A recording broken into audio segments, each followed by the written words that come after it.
Hi, this is JoJo with the Hookup Baits podcast, and we have a very special guest back with us today. We have Wayne from CCA. Our favorite guest. Yes, thanks for joining us. For those who may have not seen the previous podcasts, can you let our listeners know who you are, what is your position at CCA, and what is CCA? Absolutely. My name's Wayne Kotow. I am the Executive Director for Coastal Conservation Association of California, and we represent the saltwater angler here in California. What we are all about is conserving our resources and the angler's access to them. It means a lot. There's a lot to that. And what we do, we represent you, all of you out there. And it doesn't matter what type of fishing you do, whether that is surf, fly, dive, spear, recreational boat, sport boat, does not matter. We represent all the recreational angling community. And there's a lot to that in this state. State of California has probably the most regulated or heavily regulated in the nation, federally and state regulation. And there's a lot of things coming at us. So you need a group like CCA California to be vigilant and watching out for your interests in Sacramento and in Washington, D.C. And what are the current issues? I know that you have had many successes. If you want to talk about that, what you've been able to do for us here in California. Yeah, it's been we've been around since 2015. We've accomplished a lot. Some of the notably ones, we wouldn't be fishing for bluefin if it wasn't for some of our backing on that. We wouldn't have sardines and anchovies around. We wouldn't have the groundfish, the parts of the groundfish that are open to us. We'd be struggling with the white sea bass program. The 12-month fishing license was our bill, which is now in implementation. Huge success on that. Big success. It was 9 failed attempts previous to us grabbing it. We got it in the first year. We got that one up. There's an automatic renewal associated with it, and next year we're going to be launching an electronic app. So you'll be able to show your license on your phone. And that app is being built right now. Perfect. Explain the sardine one. Sardine happens because there's the science side of what happens, and they believe that there are 2 species of the population. There's a northern sardine and a southern sardine. And between those 2, they believe the southern sardine is dropping in inventory. Not necessarily because of the fishing, it's just something that happens. But we also go through cycles, right? We go through an El Nino and a La Nina cycle. And the sardines are the warm water cycle, and an anchovy is the cold water cycle, along with the squid on the cold water. But what happens is that they're claiming that there's 2 species, but what happened was the fish were moving up and down our coastline.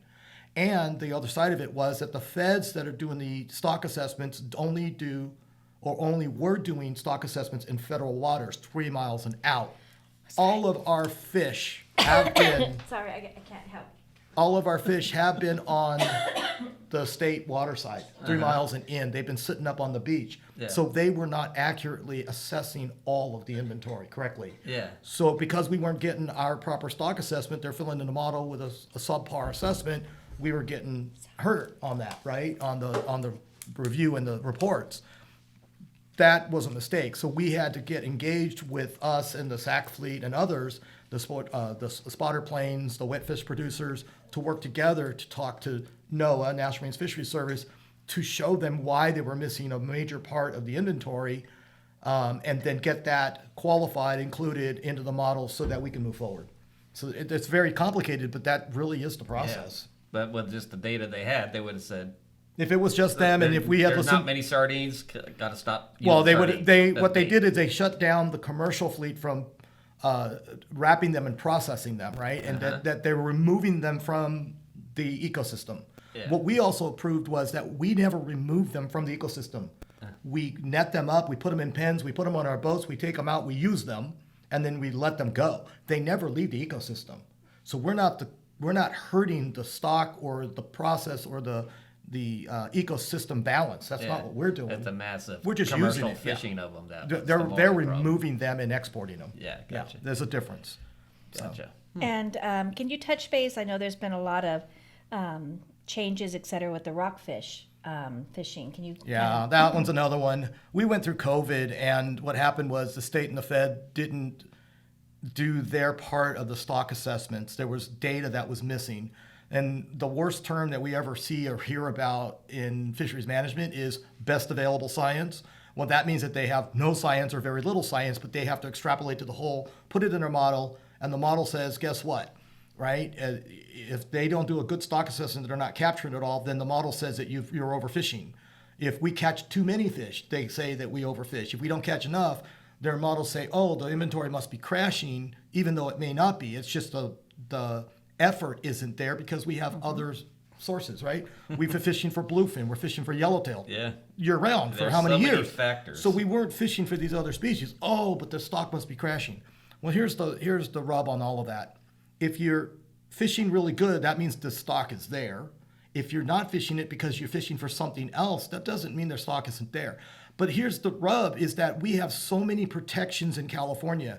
We have depth restrictions, we have time restrictions, we have MPAs, we have so many areas of closure that we can never overfish to the level that they're claiming that we are because they're not qualifying all of it. They're only watching the areas that are available to us to fish. That's not the same thing. So we can never get to that level of extinction that they keep claiming that we're pushing towards. We may be getting to certain areas of that within the open area fishing because they have pushed us into this little pinnacle spot to fish in during a time period.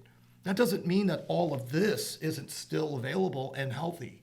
That's a false narrative that they keep pushing. So we're fighting that.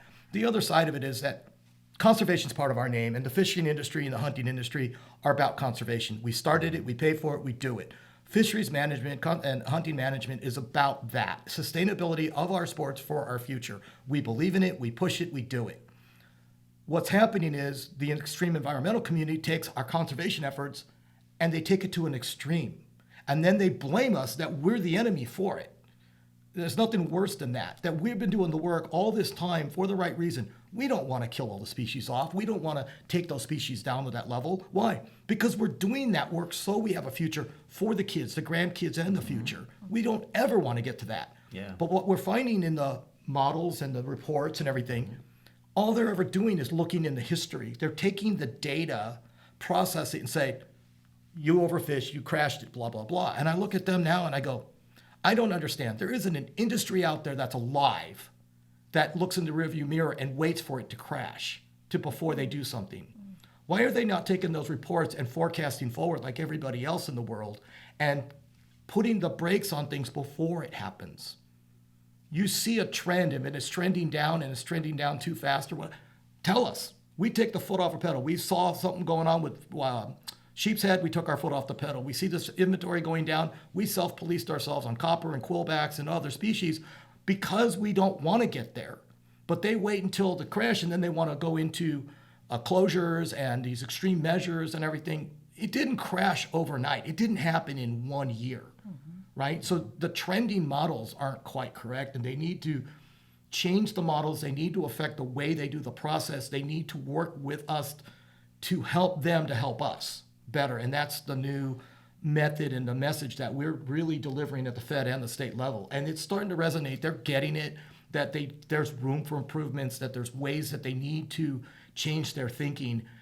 We got to the scientists, especially at NOAA, and now they're being proactive, coming to us, talking to us about stock assessment processes, the timing of those effects, which ones are coming up for review on management processes and those kinds of things. So we're being very proactive in our management. We're being proactive in our industry, our conservation measures, our reporting. We're working with SAC and the fleet and everybody. We went out on our dime and our money and our time to go get fish to deliver to the National Marine Fisheries Service so they can do the analysis along with the department. And so that looking at that, we're helping them to get the data that they need to help us to get that model fixed, right? So those are things that are happening that just never in the past, I don't think we all work together. I've never heard of anything like that. And you heading up your team is the main link of making all that happen, where everyone's working on the same page, trying to work together, working for the same goal, where it's always used to be confrontational them against us confrontational. And that's the main change I've seen is since you've been you're driving, we've known each other for many years, and this is the stuff I get to hear why we're fishing on the boat all the time. Only when you ask. Yeah, exactly.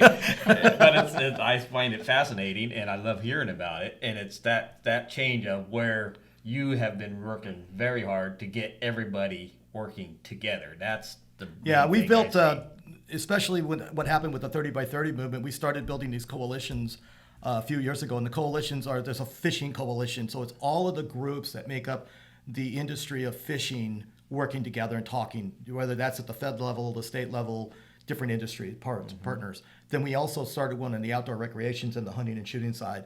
And those two groups, and then we had an all other business, and then we had a federal coalition. Those four groups work together, and the strength of that, because you're putting all the lobbyists together, you're putting all the interests together. No one group will be successful because you're only a small speckle of influence. But when you put all of those groups together, you have a very large sphere of influence, and you're touching the different pieces of change, because you never know where those bills are coming from, where the support's going to be coming from. You don't know who's on the other side until you start digging into it. And it may not be one of your people in your network, but it may be one of your other partners' network that can go and have some influence on that person. Open the conversation, start making some changes. That's important. And where would one that is interested in this, where would they first start? With the CCA website, going to CCA meetings here locally? How could one get involved to understand these critical issues that are affecting the fishing industry? You can always start with our website, ccacalifornia.org. You can watch us on Facebook, or like us on Facebook, follow us on Instagram. There's CCA California podcasts in partnership with Doc Talk Podcasts. And we work together on all of those. You can come to our events. We have meetings for our local chapters. We have local chapters in Santa Barbara, Channel Islands, LA North, LA South, Orange County, San Diego, Inland Empire, Riverside, San Bernardino County is Inland Empire, and then we have one up in Kern County, Bakersfield. Those chapters. That's always growing. Right? Well, we're continuing to try to grow, right? Yeah. I'm working on Central and Northern California always. But it takes dedicated volunteers with a passion for what we do to want to do this, because we do what we have meetings of talking about issues. We try to have events, fundraisers, banquets, charters, meetings to bring people in to teach people what's going on. Not always about the legislative side of it, because it gets a little boring. It's not for everybody. And I keep telling people, don't get into fishing to do more work. They don't get into fishing to do more government stuff, for God's sakes. They get into fishing to go have fun. So I really try to have fun in what we do. Whether that is a crawfish boil or a golf tournament or a fishing tournament or whatever it is, it doesn't matter. And when we always have the banquet afterward, and it's supposed to be a party. And we don't want to preach at those parties. We're there to have fun. And then hopefully win some stuff, But that's fundraising 101. And we try to deliver the message in a lot of different ways. It's not something that everybody can grasp or want to grasp. So you have to be very careful in how you approach it. I could sit here for days talking about the government stuff that we do, and I will put people to sleep in minutes, guaranteed. I mean, when you have to start reading those 400-page reports at 2 a.m, to try to decipher what your messaging is or what you're trying to fight, it could get pretty dry. It's hard. And those meetings and those reports don't stop. Yeah. And when it starts getting into all of the science and the math that you and I never used after high school or never even learned in college, it gets pretty dry. It gets hard. And then you're sitting there just glazed over and you go, oh God, don't tell me I got to read that again. I zoned out. I don't remember anything I just read for the last 50 pages. Well, no one works harder than pages. You, Wayne. Your work ethic is insane. It's like me and JoJo are both, we always impress each other with our work ethic. You're at the same level or even more. So it's when we're done with our day after, 15, 16 hours, Wayne's still up working. Let's put it that way. We know that we can always touch base with him and say, hey, we got an idea. What do you think? Yeah. Yeah, it's scary that I don't get much sleep. No. Yeah. Now, I had the honor of attending the Bart Hall, and you had great success at one of the seminars. You want to talk a little bit about that? That was so wonderful to see everybody listening and working together. What we're trying to do is build CCA as the hub. Mm-hmm. It's kind of funny. Yeah, no pun intended. No, it just dawned on me. Yeah. Huh. Anyways, so yeah, what we're doing is we're like trying to be central. We want to be the communication vehicle out to everybody. We want to be the partner that everybody comes and works with or towards. And we want to bring all the pieces together. So Pete Gray used to do the seminar, the CDFW panel at his live broadcast back then, the Fred Hall shows. And then he would do the seminar panel on the Mammoth stage on Saturday. And the problem is that it's a lot of data and it's a lot of broad subject matter. But if you don't do it every day, you don't know all the parts. Yep. So he asked me after I took over CCA Cal if I wanted to take over that panel. So I took it over and we've changed the format of it a little bit. And I do this for a living. So I'm deep in the freshwater, the saltwater, the regulatory part. I know what's going on at the Fed side. I know what's happening in with the agencies and stuff. So I can manage the panel and make sure that we're talking through all the issues, or make sure that the people in the audience are developing the questions necessary to pass on the information that they need to hear or learn about or know about. And I know what all the hot topics are because I live them every day, right? Mm-hmm. So whether that's 30 by 30, your MPA decadal review, wind farms, aquaculture, Chumash National Marine Sanctuary, groundfish regulations, hatchery program. I mean, we could just keep going. And then we talk about things about enforcement. I'm on the board of CalTIP. I'm an FWAC commissioner, Fish and Wildlife Advisory Commission down here in San Diego. I'm on the Harbor Safety Committee in San Diego, and I'm vice chair of the hatchery advisory panel for the white sea bass program. So all those pieces bring it all together, and so you stay involved and you're knowledgeable, so you can work with the panelists in their areas of expertise. It makes it more interesting for me. It makes it more interesting for the panelists to talk about their highlights, what they need to know. I think it's just more informative. It's a good panel for all sides, I believe. Oh, absolutely. I think everybody comes away. One, the panelists go, I got to feed the information I wanted to. I get the feeling of putting the two groups together and the people going away going, holy crap, I can't believe all that just got at me.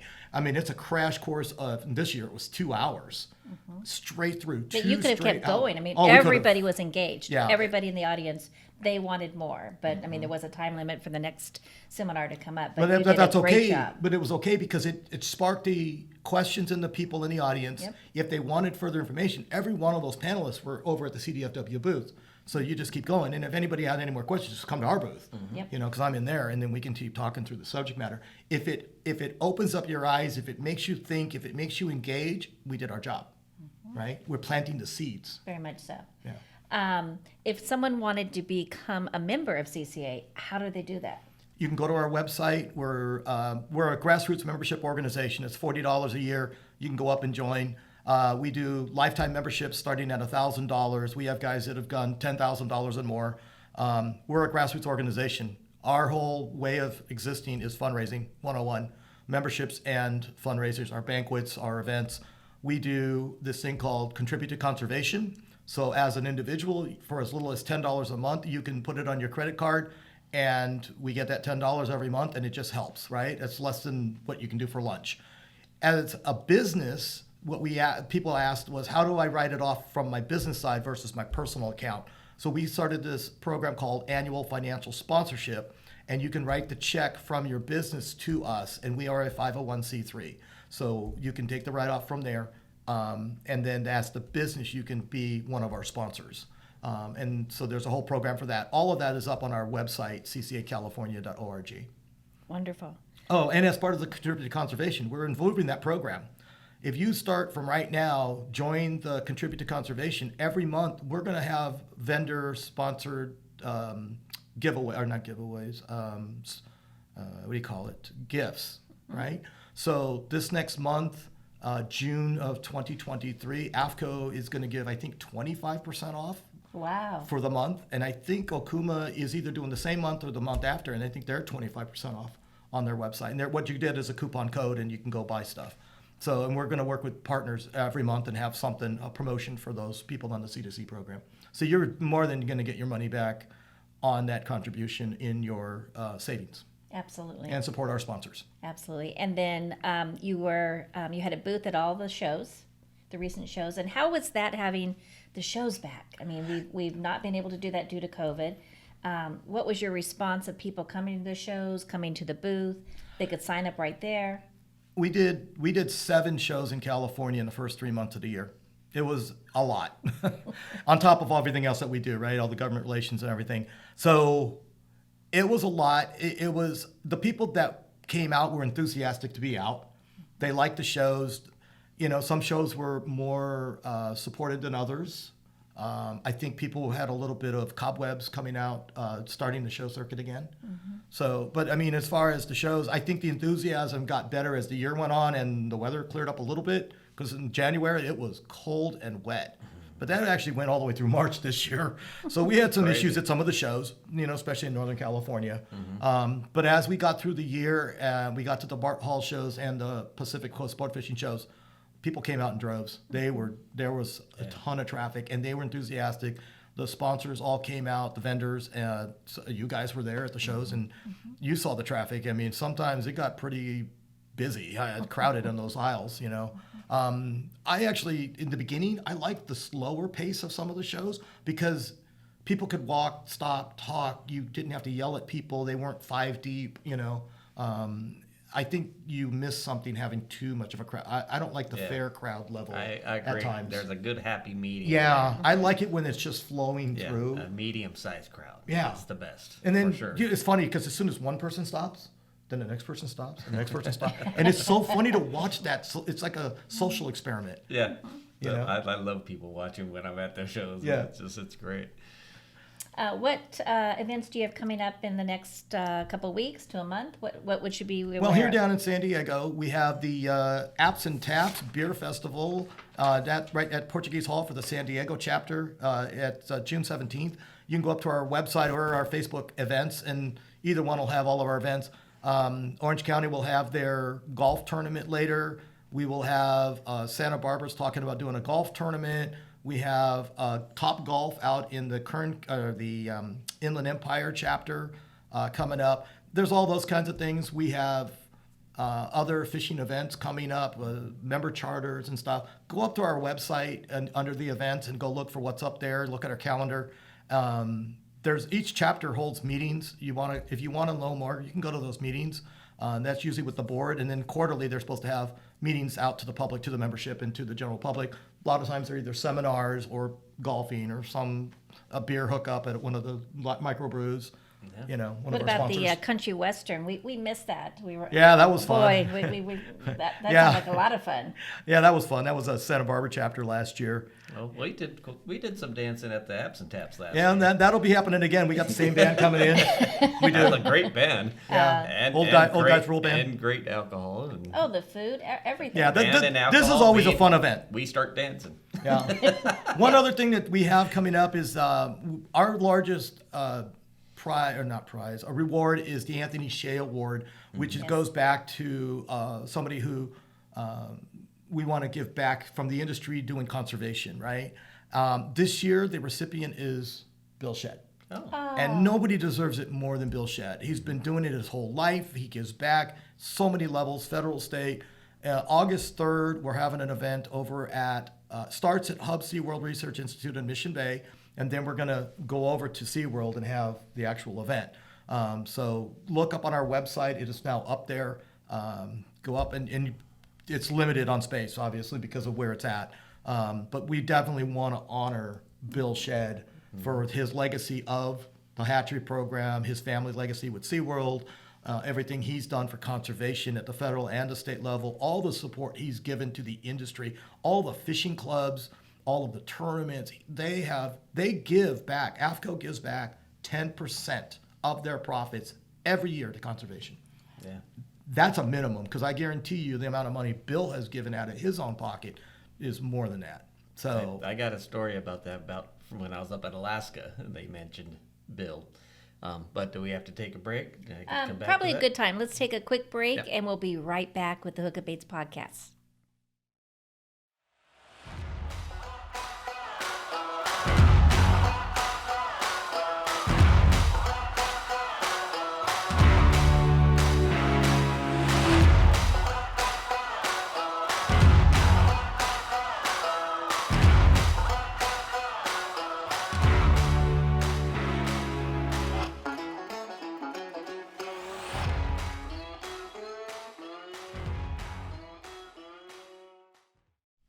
Hi, this is JoJo with the Hookup Baits podcast, and we are here with Chad and Wayne, and we were just talking about Alaska and CCA.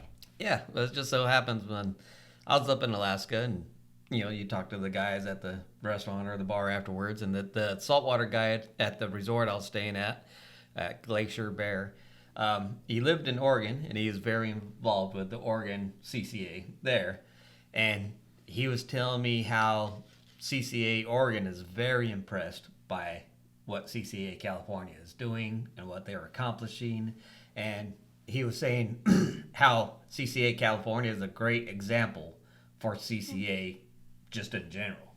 So a lot of accolades for CCA California. And then he says, yeah, that AFCO guy really did a great job with that. And I'm like, well, yeah, Bill Shedd. He's like, yeah, that's his name. I'm like, well, have you heard of Wayne Kotow? He's like, no, I don't know Wayne Kotow. I go, Wayne Kotow is the guy you need to be thanking for all this. He is the guy. He was the guy that made all this happen, and stuff. We started talking, and he's like, Is he that Asian guy? Well, yes, that's Wayne Kotow. And he's like, oh, okay. Wait. I've heard Not of Danny that Cadota. And he's like, oh, yeah, I've heard of that guy. And I go, he's the guy behind what CCA has done. AFCO, yeah, money-wise. No, AFCO's done a lot. Yeah, but the actual work. No, we don't know. No one person does it all. Yeah, Everybody exactly. does it as a team. But the leader of the team has to have a great leader. And I can tell you, it's people in Oregon are recognizing the job you're doing down I here. appreciate that. So before we move on to some other subjects, again, Wayne, tell our listeners, how do they join? How do they become involved in CCA? You can go to our website, ccacalifornia.org. You can like us on Facebook, follow us on Instagram.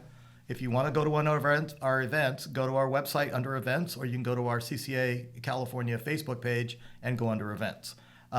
If you want to get involved, you can do your homework via the website and look at everything we're doing. You can watch us on Facebook on all the events we're doing, or come to one of our banquets, come to one of our fundraisers, come to any of the fishing events, because we're out there all the time participating. It's not just loving your month-long or the 3-month-long one. Yeah, let's talk about that real quick. That's fun. Yeah, the Coastal Social. Oh my gosh, Ronnie you and have Frank. the individual, the You have- north you and have south, the- but then you have the month-long or the 3-month, 3-month long, the season-long ones. Yeah, so there's 3 parts of the Coastal Social. There's a 3-month long one that you'd sign up and you can go fish anywhere, and you tabulate it on And your it goes phone. for 3 months, and it's by length. Your 3 longest fish: calico bass, sand bass, spotted bay bass.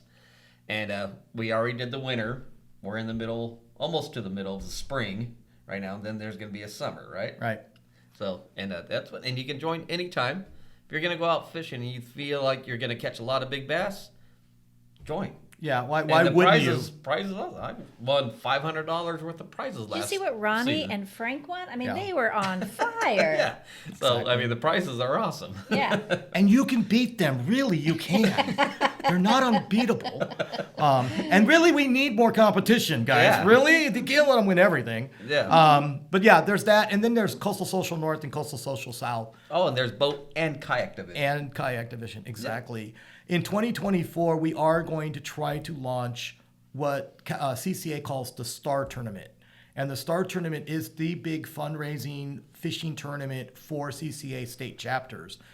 Texas, Florida, Louisiana, South Carolina all have theirs. We're going to try to start ours next year. It will go from Memorial Day to Labor Day. The difference on us is if you go along the south, everybody fishes for redfish. So they tag redfish, and then if you're entered in the tournament during the time period and you catch one of the tagged fish and you can get it certified and everything, then you can win something. We can't really do that on the California coast. We are at least 3 major fisheries between north, central, south. So we can't really do that. So what we're going to do is a little different. We're going to have categories of fish that you're going to fish for. You're going to put them into the app, and everybody's going to be in the drawing for the winning. It's probably more fair for a longer tournament that way. But it doesn't matter if you catch a calico bass or a bluefin tuna; they're each worth a point, right? And then you just keep entering as many of those fish, and so the more fish you have, the more raffle tickets you have in the drum. And that's the concept. And we're thinking about how to improve from that process and move forward. But to start out the gate, that's what we're going to do. So look out for that star tournament next year. That's going to be a big one. I mean, if you look at our star tournaments in the other states, they're giving away trucks and boats and motors and this and that. Wow. We're trying to get there, but it's how do you start that, right? And get the following up. You got to have numbers. But you can have 10,000 people in a Texas star tournament, right? I'm hoping we get there at some point, but we're going to start it next year. Sounds like a good time. Yeah. Wow. Now, something that's new to you is being a grappa. You want to talk about what that feels like? It feels like I want to retire and go No, spend that's time not with why I my brought the grandchild. subject up. Wayne No, Kotow we can't need you too retire. much. Yeah. Scratch that. Scratch. We're not talking about being grappa. What's it feel like? Grandpa wants to go hold that baby and just spend time with him. That's all I want to do right now, and it hurts me that I can't because the baby's in Chicago. But you got some quality time with him. I did for the first week that he was home, and then I had to come back. In fact, my wife is there this weekend with the grandchild. I had to drop her off at the airport. Yes. Yeah, I'm getting the pictures every day. So she's spending grandma time with him, which is cool. Wow. But yeah, that's why we do this, is because I know and understand what's going to happen in the future, and I don't like the direction of some things that are happening. So I'm very passionate about making sure that we have things available that we don't take for granted, and I have the ability to do it, and that's why I'm doing it. Mm-hmm. And if you had to give your grandson some advice on how to preserve our fishing industry, what would you say?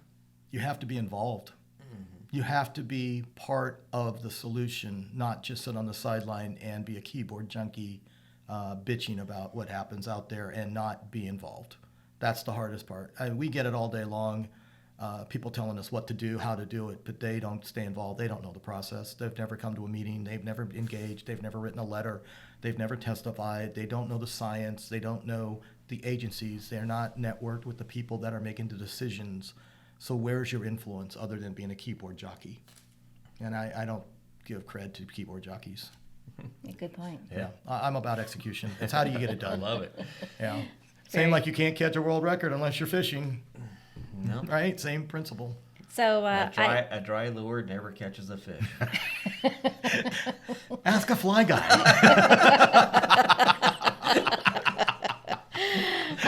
So I understand. I didn't realize that till this morning, that there was a disappointment when we first contacted you because you weren't sure if it was fishing or podcast. You want to tell me? What went on here? You're throwing this guy under the bus. You get a text from Chad. What are you doing on Sunday? Are you available? Oh shit! I'm going fishing on Sunday. I just cleared my calendar. That took 2 seconds. Yeah, I'm available. Oh, good, because JoJo's going to contact you about being on a podcast. What? Bloody hell! I can tell by that. Did I miss another message? They say there's no emotion to texting. I can tell by the text back, just by how fast it came back, and it was like, "Oh, I'm doing absolutely nothing."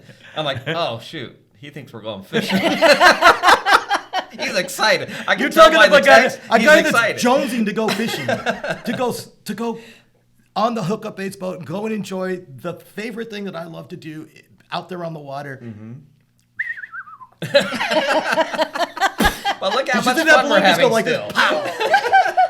Thanks, Chad. This is great. The next text will be for fishing, okay? And watch this. Look at the calendar. Oh, damn, I'm not available. Yeah, I know. I get that one a lot from Wayne. It happens, right? The calendar's full. Yeah. This calendar for the year is already full. The rest of this year. It's crazy how much we are involved on so many levels. Yeah. And the amount of meetings, the amount of government relations stuff that we're involved in at all levels is crazy. Because each one of those subject matters is almost a full-time job. And we're involved in all of them, or we try to stay involved in all of them. It's crazy. So to try to work something in, like I said, I'm already looking on 2024 calendar and trying to make sure that we have stuff set aside and events done and calendarized and stuff. Otherwise, if they're not booked, I can't work around them. You're always the first invite. Every time I'm going out fun fishing, Wayne Kotow is always the first invite because not only is he a great friend, he's a very good fisherman, fun as hell to have on the boat, comedy show, but then also the work he does for the fishing industry. He deserves to go on the boat more than anybody. He just wants to see me come out with the pink rod so he can make fun of it. Well, you bring great food too. Yeah. I mean, I mean, every reason Eating, there drinking, is fishing. to Top invite- 3 right there. Every reason there is to invite Wayne Kotow fishing, he fills them all. I mean, so yeah. But I clean the boat. Tell him the truth. I clean the boat. I mean, it just you're the perfect guy to invite on a boat. So that's true. It is. So speaking of the boat, I know you have many stories. What are 1 or 2 stories that you guys there's just so many. remember off the top of your Well, head? My biggest thing, I say it almost in every one of my seminars, actually I do, is because we've always said, the amount of fish we catch on the boat, right? And I always say Wayne Kotow, the president of CCA, bought a bunch of clickers to have on the boat. And we started counting Because fish. without having that counter, it's like saying, I caught the biggest fish. It was this big. Without a picture, right? We say it's not claimed, right? So we said we had to keep count. That number was so arbitrary at the time. We all knew it, but we couldn't prove it. Yeah.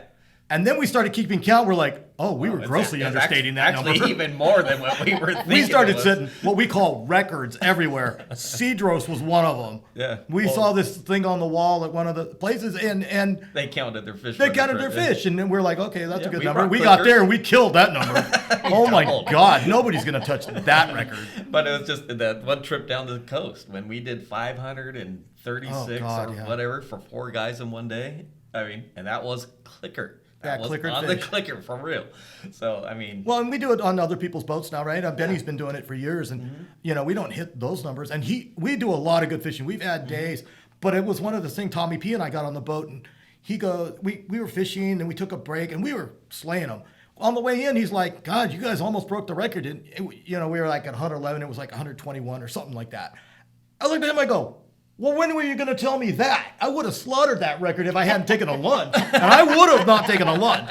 So that was eating at me for a year. Next year we tried to do it. And we couldn't do it because the fishing just didn't work out, right? well, you're not catching them 2 at a time either. Well, yeah. That helps. That day we got 500 and 5 at a time or whatever. Yeah, Yeah. we're catching 4 people 2 at a time all day long.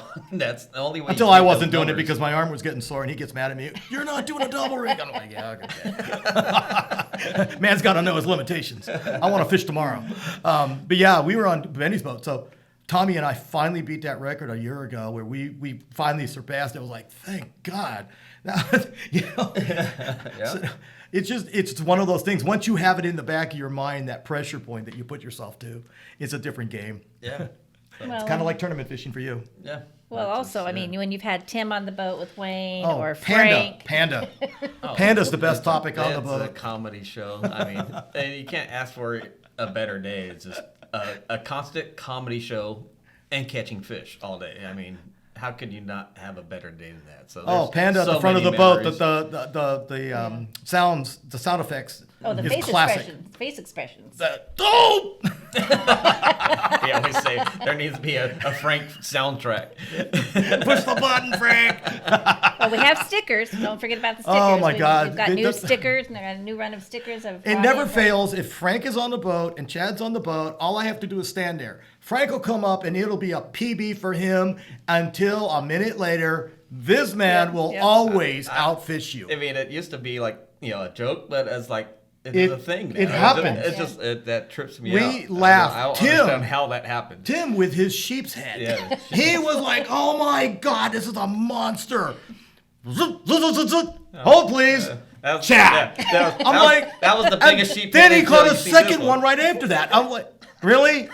You couldn't give him his 2 minutes of fame? We weren't even done taking pictures yet. I don't know. It just happens. I don't try. Yeah. Right. It Yeah. just happens. It's just It a weird is true. thing. It just happens. It But does. it happens to Frank What was every the time. last yellowtail one when we went down the coast? That was the one that was like that when it sealed the deal. Frank, happened? kind of nice, like 35, 36 pound yellowtail. And we're like, oh yeah, that's cool. And I just happened to leave my bait out and troll it while we went to reset after he caught his deal. Yeah. And I hooked up and I just went. Uh-oh. And yeah, mine was a little bit bigger than It was. his. It And I was. was like, okay, I give up. It just happens. If I see Frank catch a big fish, I just got to say, all right, I'm Tim about to too. catch a big fish. It doesn't matter. Yeah, Tim, Any of us. So if you ever see us in a picture and we're doing this one because we're happy, just we're cutting him out of the frame usually. You see me doing a selfie because I know what he's holding on the rail over there. Well, we do promise you, the next invite will absolutely be a fishing trip, and we so appreciate you taking time out of your very, very busy schedule to be here. Very important schedule for all of us. It's important for us to be involved. We absolutely support CCA. You know that. Absolutely. And we'll continue to support you and the organization. But we hope that you'll stop by in a few months, keep us up to date on things. Absolutely. And keep our listeners up to date as well. Absolutely. Heck yeah. Fun times. Always a good time. Thank you. Even in a taco shirt. Yes. Hey, tacos are for everybody, that's a nice man. Shirt. I love that shirt. May have to get Chad one. A little Hookup Baits emblem here. Right? Yes. Well, thanks for joining us again at the Hookup Baits podcast, and we look forward to seeing you soon again. Bye-bye.